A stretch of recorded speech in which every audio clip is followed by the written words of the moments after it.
धर्माच्या नावाखाली आपण काही खपवण्याचा प्रयत्न करतो. नवरात्रीमध्ये 9 दिवस 9 रंगांच्या साड्या परिधान करा किंवा वस्त्र परिधान करा असं धर्मशास्त्रामध्ये कुठेही दिलेलं नाहीये. म्हणजे आपले 4 वेद, उपवेद, पुराण, रामायण, महाभारत, दुर्गा सप्तशती, दुर्गा देवीचे कुठले ग्रंथ, अगदी 60 स्मृती ग्रंथ या सगळ्याचा जरी अभ्यास केला तरी त्याच्यामध्ये असं कुठेच लिहिलेलं नाहीये की नवरात्रीला 9 दिवसांचे कपडे घाला.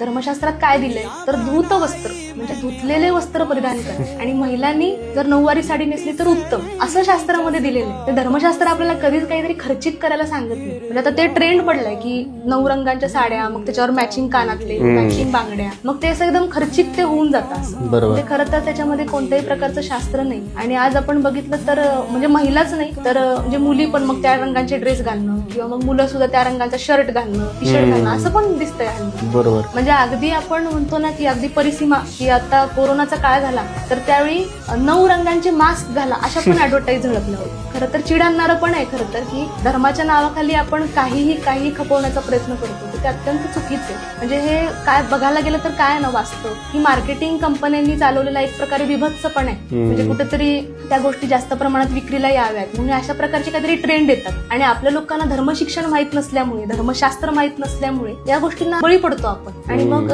ज्याला परवडत नाही तर ते पण करायला जातो आणि मग म्हणतो ना अनावश्यक खर्च पण त्याच्यामध्ये वाढतो.